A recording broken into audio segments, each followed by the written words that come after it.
Salut Kinshasa, salut Brazzaville, le plaisir est encore de vous retrouver aujourd'hui dans cette grande édition de la semaine.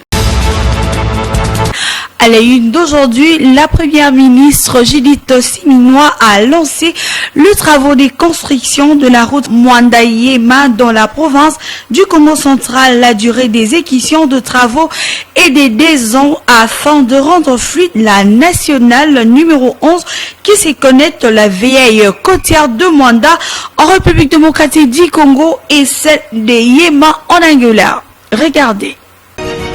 Les 23 km de la route nationale numéro 11 qui connecte la ville côtière de Mwanda en République démocratique du Congo à celle de Yema en Angola vont être revêtus et des infrastructures frontalières vont être construites dans le cadre de cette nouvelle concession qui a vu le jour. C'est le sens à donner à ce geste symbolique posé par la première ministre Judith Suminwa Tuluka ce lundi 29 septembre 2025 à la place du rond-point Tono à Mwanda dans la province du Congo central. En 2 ans, l'entreprise de droit congolais, vaste Réseau de services au Congo, VRC en sigle, devra construire la route, 2 postes de péage et pesage, ainsi qu'un immense port sec à Yema. La première ministre, qui accompagnait quelques membres de son gouvernement, dont son ministre des Infrastructures et Travaux Publics, John Banzalunda, a reçu les explications sur la consistance de ce projet de la part de l'ingénieur Nico Nzaounzaou, directeur général de l'Agence congolaise des grands travaux, qui est à l'origine de ce projet et qui va en superviser l'exécution.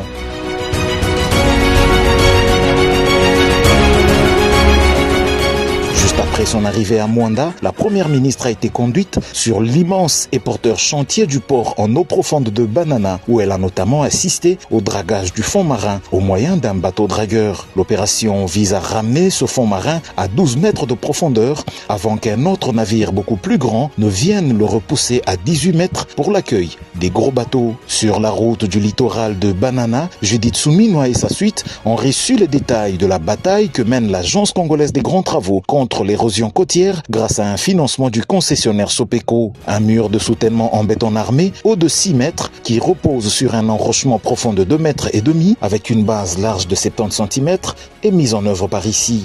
De quoi vaincre la poussée des eaux qui a longtemps rongé une bonne partie de la côte de l'océan Atlantique.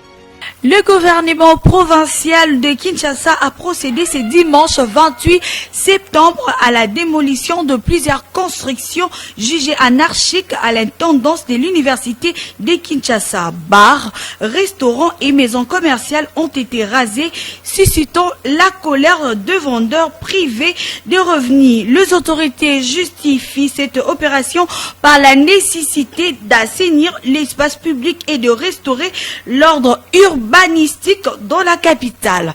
Hélène Mouta pour le détail. Le gouvernement provincial de Kinshasa a procédé avec l'opération de démolition de constructions anarchiques dans la capitale. Après plusieurs zones ciblées ces dernières semaines, c'est désormais celle de l'université de Kinshasa, Inikin, où plusieurs constructions jugées illégales ont été complètement démolies, à l'instar de maisons commerciales, terrasses, restaurants et autres, dimanche 28 septembre 2025. Situé entre les quartiers Louvoulou et Mbazalemba dans la commune de Lemba, l'espace universitaire est devenu à ces jours un important carrefour économique où de vendeurs exercent des activités informelles, attirant chaque jour étudiants, révérends et passants. Il était temps pour les autorités de mettre de l'ordre. Pour les vendeurs, cette démolition constitue un coup d'ire dans un contexte économique difficile, car les activités commerciales menées à ces lieux leur permettaient de survenir aux besoins de leur famille. Cette initiative du gouvernement provincial de Kinshasa vise à assainir les espaces publics et à restaurer l'ordre urbanistique dans la capitale, dénonçant à cet effet la prolifération incontrôlée des constructions anarchiques, souvent érigées sans autorisation ni respect des normes et d'hygiène. Alors, dans la province du Congo central, à quelques heures de l'ouverture officielle de la session budgétaire de septembre 2025, l'Assemblée provinciale du Congo central est le théâtre d'une tension palpable. Les députés provinciaux de la majorité parlementaire ont déposé une pétition visant à déchoir le président et son vice, mettant en lumière les agitations croissantes entourant la gestion de cette institution. Suivez. Ok, d'abord ne parlez pas de moi. mais parler d'une représentation de la majorité qui a eu à mettre en place le bureau de l'Assemblée provinciale du Congo central. Donc nous sommes ici une représentation de notre majorité.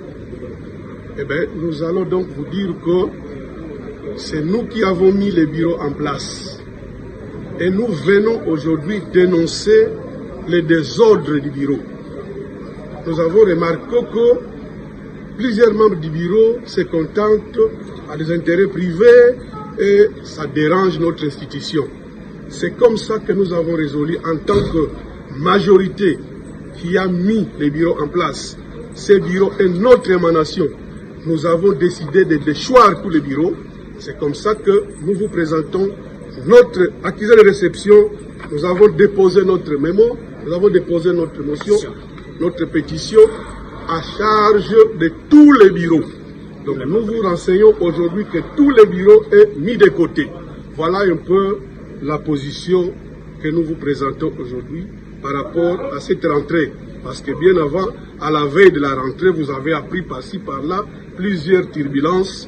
Et nous, en tant que membres qui ont mis en place ces bureaux-là, nous avons trouvé qu'il faut enlever tout équivoque et mettre tout le monde de côté, reprendre à zéro, à ovo, comme disent bien les juristes, et nous allons mettre un autre bureau en place. Restons toujours au Congo central. Le ministre provincial de l'Agriculture, Fiston Lubaki, a réceptionné de la part du gouvernement central le matériel et kit destiné à la saison agricole 2025-2026 doté aux provinces par le chef de l'État, Félix-Antoine Tshisekedi Tshilombo, lors d'une cérémonie solennelle à Maluku. Images et commentaires. Le ministre provincial de l'Agriculture, Fiston Lubaki, a réceptionné un lot de matériel agricole destiné à la saison 2025-2026. Cet équipement avait été officiellement remis aux ministres provinciaux de 26 provinces lors d'une cérémonie solennelle organisée le mois dernier à Maluku par le chef de l'État, Félix-Antoine Tshisekedi Tshilombo. L'événement avait réuni plusieurs membres du gouvernement, le personnel agricole, des planteurs ainsi que les agriculteurs. Et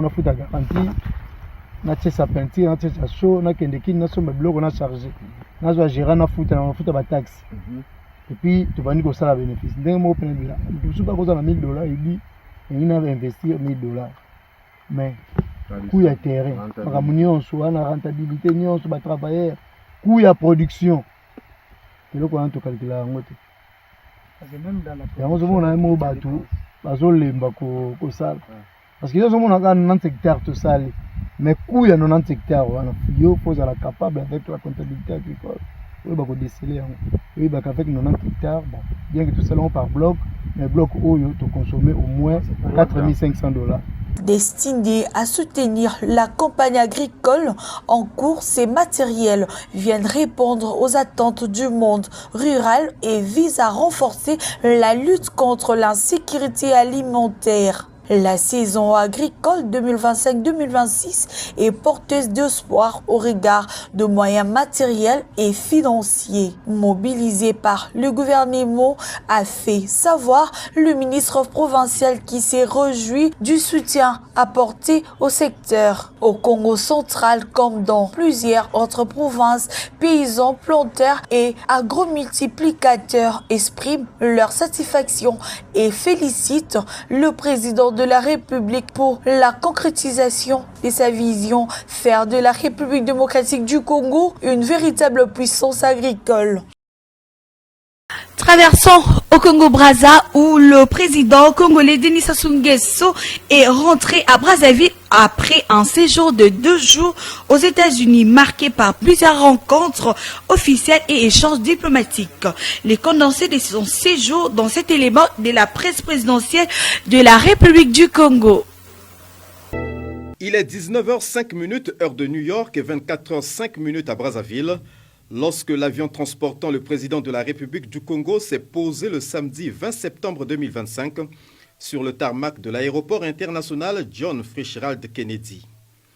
Denis Sassou Nguesso est arrivé dans la ville américaine pour prendre part à la 80e session ordinaire de l'Assemblée générale de l'ONU, placée sous le thème « Mieux ensemble, plus de 80 ans au service de la paix, du développement et des droits humains ».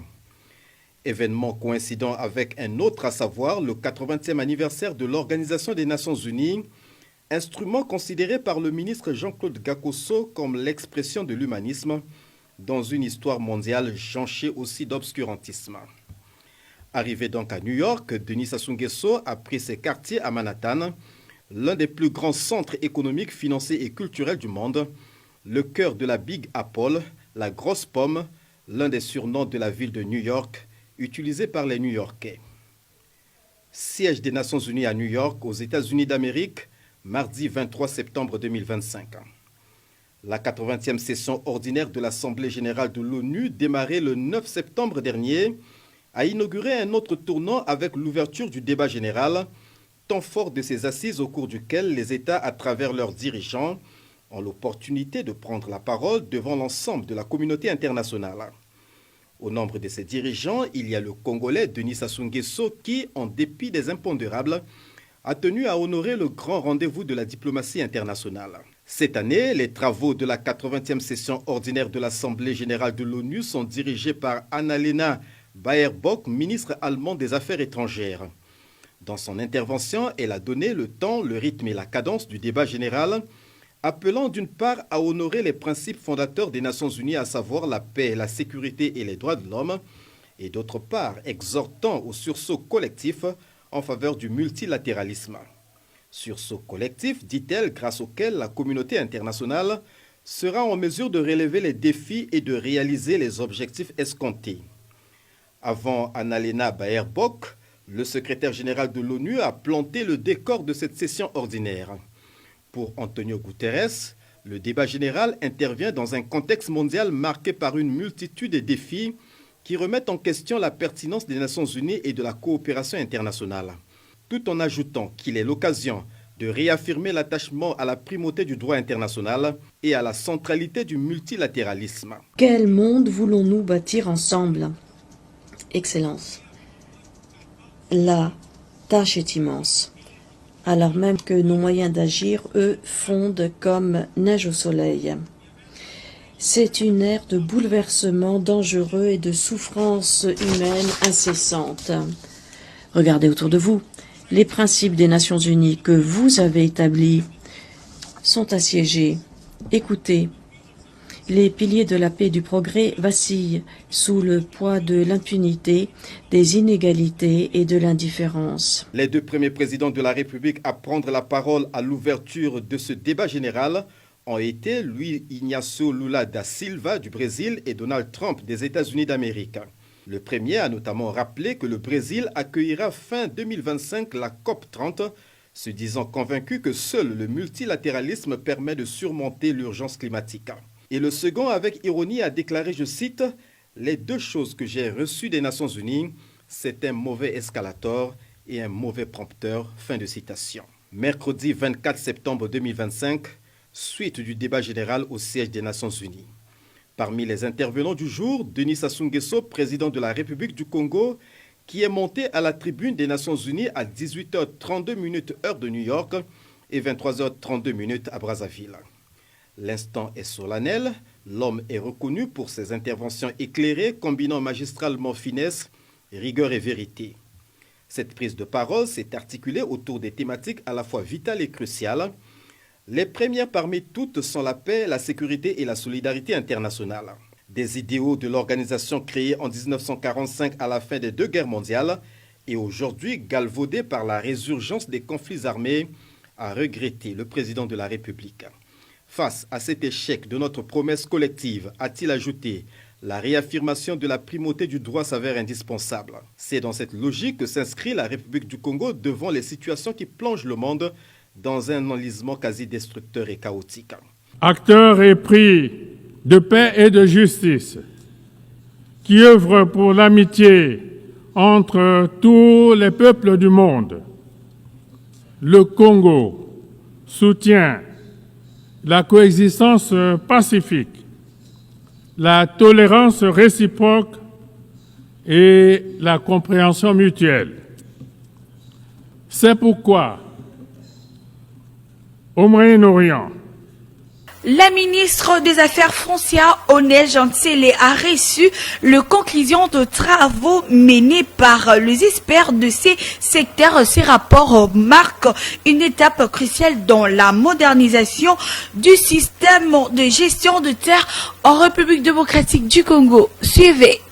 Son Excellence, Madame la ministre des Affaires foncières, Onej Gentile, a reçu ce mardi 16 septembre la commission des experts venue lui présenter les conclusions des travaux de relecture et de réécriture de la loi numéro 73/021 du 20 juillet 1973 portant régime général des biens, régime foncier et immobilier ainsi que des sûretés, initié le 30 août dernier lors d'un atelier de relecture solennellement ouvert par la ministre. Ces processus de modernisation constituent un tournant historique dans la gouvernance foncière de la République démocratique du Congo. Selon Maître Augustin Kabaka, premier vice-président de la commission, les rapports remis à la ministre contiennent non seulement un projet de texte consolidé, mais aussi des propositions d'innovation majeures issues des débats d'experts. Visiblement satisfaite du travail abattu, Son Excellence, Madame la ministre, a salué l'engagement et la rigueur des experts tout en réaffirmant sa détermination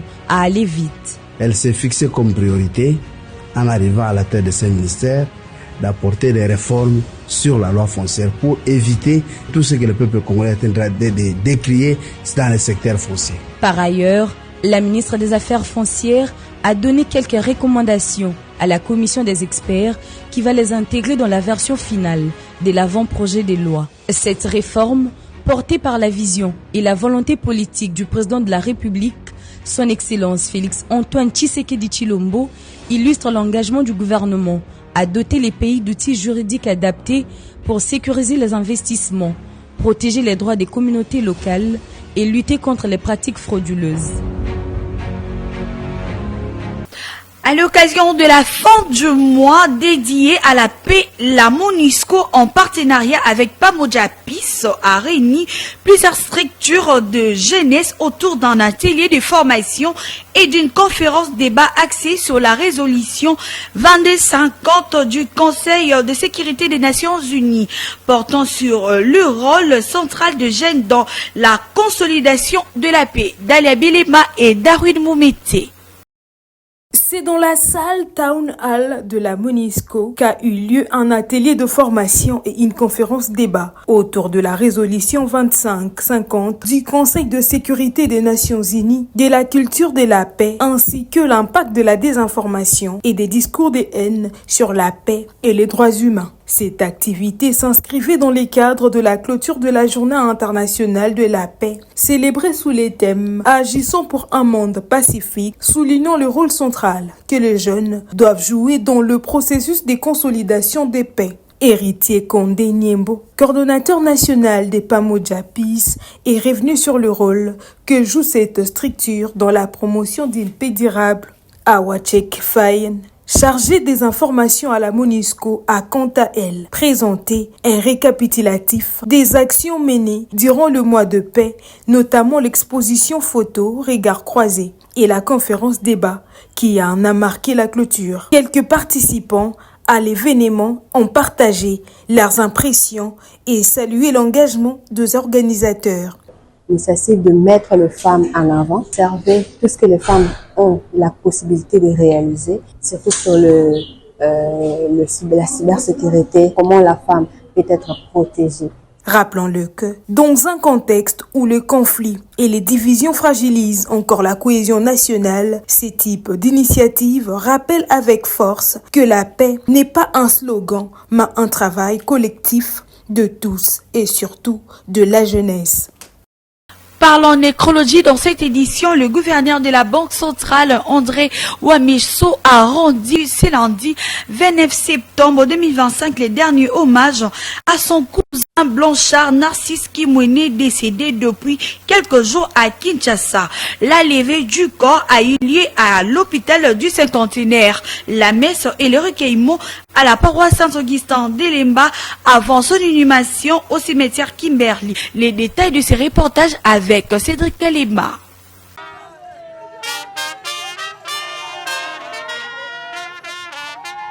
C'est avec une profonde émotion et un immense regret que le gouverneur de la Banque centrale du Congo, André Wameso Kwaloloki, a rendu ses derniers hommages à son cousin bien-aimé, Blanchard Narcisse Kimbwene Panzu.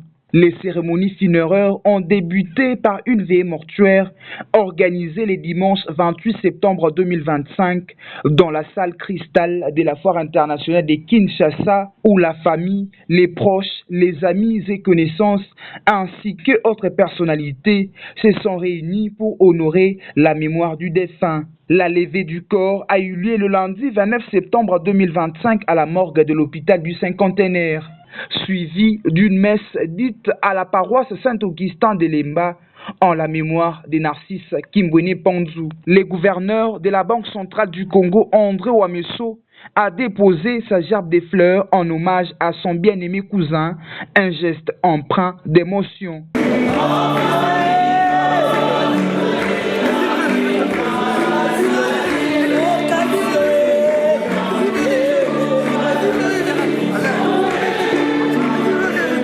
Cette cérémonie funéraire a vu la participation du gouverneur de la ville-province de Kinshasa, Daniel Bumba Lubaki, ainsi que plusieurs représentants des structures, d'organisations et des communautés venues de partout pour témoigner leur solidarité au gouverneur de la BCC ainsi qu'à sa famille.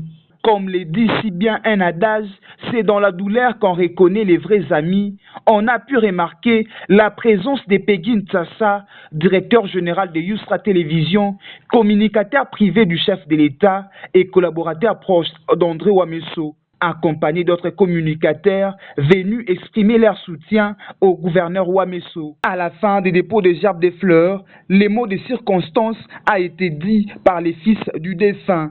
D'abord, nous laisse son voix. C'était pour nous plus qu'un père. C'était un guide, un protecteur, un ami. Avec toi, nous avons appris la force, la patience, mais surtout l'amour. Tu savais être présent, même dans le silence. Tu nous as montré que tu étais. Excusez-moi. Tu as montré que la vraie richesse, ce n'est pas ce que l'on possède, mais c'est que l'on partage avec le cœur. Papa, nous garderons en nous ton sourire, tes conseils, ta bonté.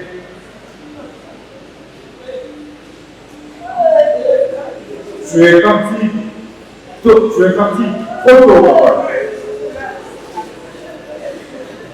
Mais ton esprit restera toujours vivant dans nos vies. Avec mes sœurs, nous te faisons la promesse de rester unis.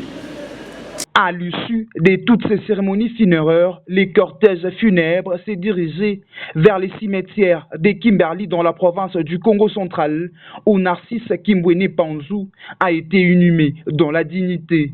Somme toute, le gouverneur de la Banque centrale du Congo, André Wameso, et toute sa famille expriment leur sincère remerciement à toutes ces personnes qui, de près ou de loin, leur ont témoigné la compassion et la solidarité dans cette dure épreuve. Et voilà, c'est la fin de cette édition. Merci de l'avoir suivi. Si vous avez aimé l'édition d'aujourd'hui, dites merci au régisseur Houssen Kani, au directeur des informations Mississage Gaziela et la chefferie d'édition dite par Jemima Selengi Christian Bahati pour la réalisation. Nous allons nous retrouver demain. Merci.